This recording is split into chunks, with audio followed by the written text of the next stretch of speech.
graduation and commencement exercises are words analogous to alumnus or alumni. It brings back good memories and roots of who we were and what we become in the present. I am delighted to be given the opportunity to introduce the special guest for this year's commencement exercises. He is an alumnus of Hankins Learning School who graduated in March of 2010 with a Standing Pupil Award, ranked as first honorable mention. He had been a silver medalist for table tennis sports contest in Bulprisa for 2 years.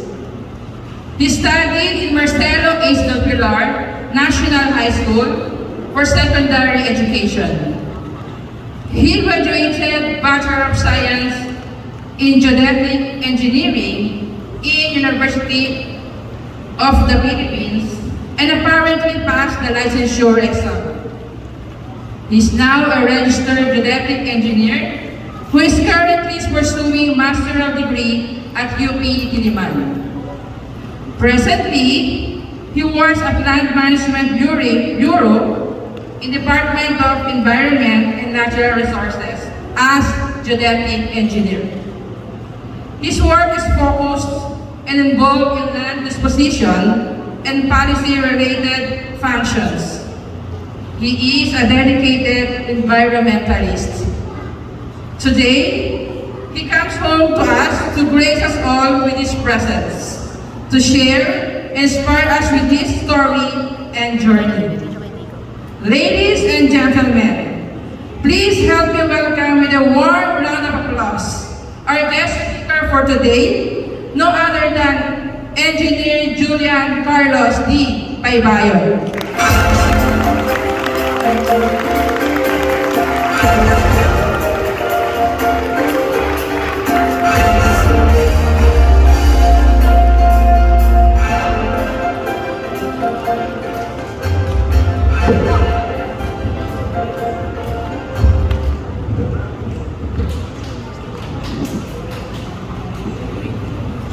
Kayo maintain your seats kung gusto nyo lang. Okay. So good morning everyone. It is truly an honor to be here today. Nakakatuwa lang na isipin na I'm standing now as your guest speaker. Pero dati, mga way back 2010, I think, 16 years ago, nakaupo lang din ako dyan.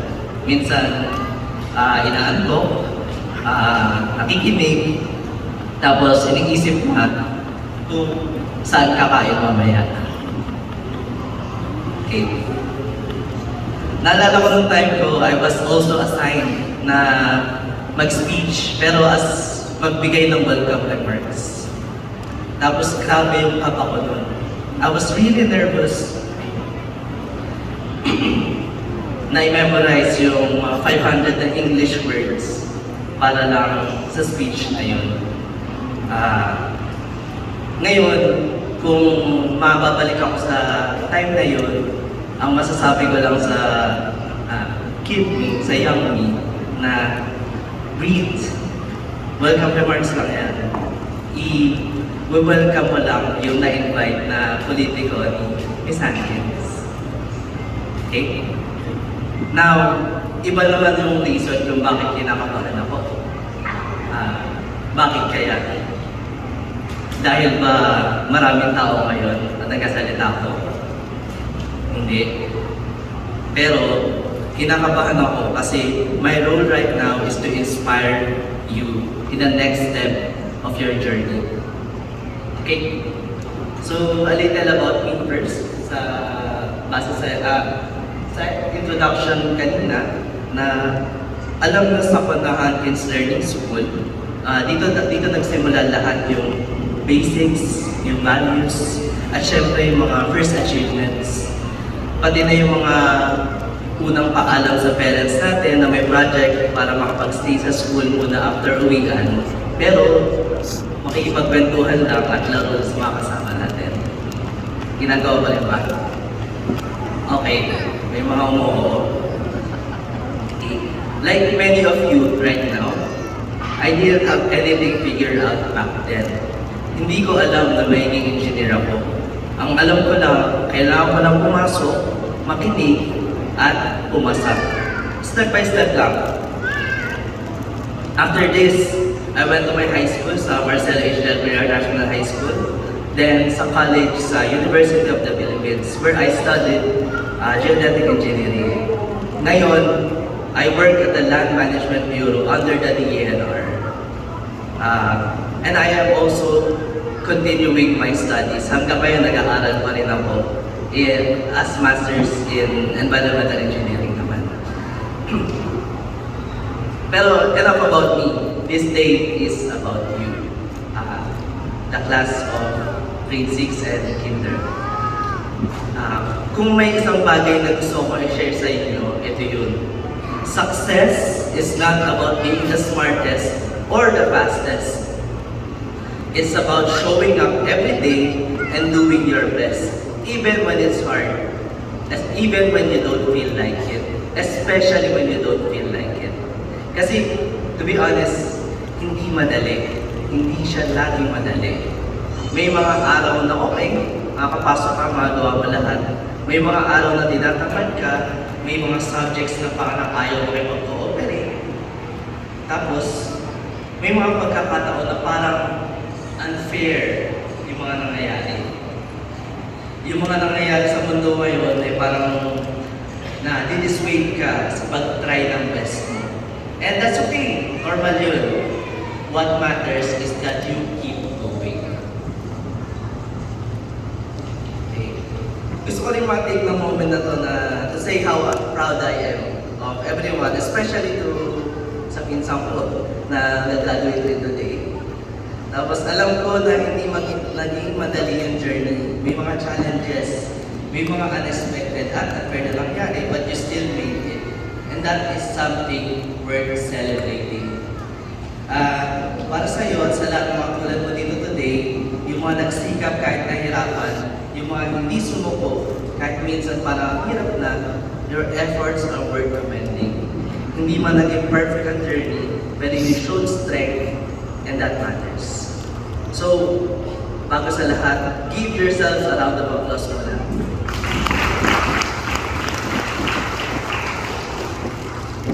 Deserve nyo to. This is your day. To everyone here, keep dreaming big. Kahit hindi pa malinaw ngayon kung ano yung gusto nyo maging, okay lang. You have time. What's good about this generation is sobrang dami na pwede mong maabot. Information is always at your fingertips. Pwede i-google. Sa sobrang daming information, mas likely na ma-overwhelm kayo habang naghahanap ng kung anong gusto nyo gawin. Halimbawa, simpleng Netflix lang, di ba? Minsan mas nauubos ang oras natin, hindi sa panonood, kundi sa pamimili ng papanoorin. Same concept. So, syempre, to help alleviate this problem, what's important is you build good habits, stay disciplined, and surround yourself with people who support you. At syempre, huwag kalimutan makinig sa ating teachers. Okay? Promise, malaking tulong yan. Kahit minsan, feeling na hindi. You have to remember that they also started as kids like you.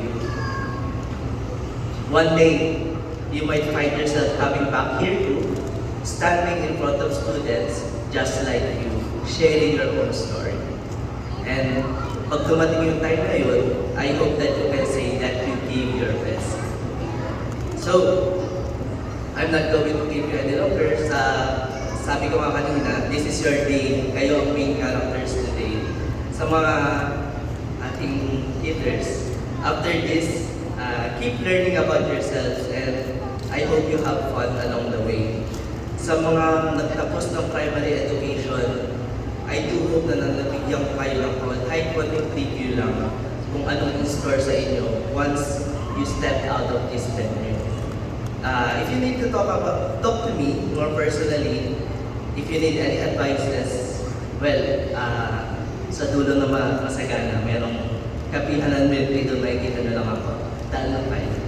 So, thank you and congratulations again to all of you. Keep going and keep believing in yourselves. Thank you very much, Engineer Baybayon, for the truly inspiring and insightful lessons. Your words have not only motivated our graduates, but have also reminded us of the importance of perseverance, determination, and believing in one's dreams. At this moment, we would like to express our sincere gratitude to our guest speaker. May we call on Ms. Sherry Queenie Abella to present the plaque of appreciation to Engineer Julian Carlos Baybayon. Good afternoon. Award this plaque of appreciation to Engineer Julian Carlos D. Baybayon in grateful acknowledgement and appreciation of his inspiring commencement address to the graduates of Hankins Learning School, given this day of April 17, 2026 at Testa Giginto, Bulacan.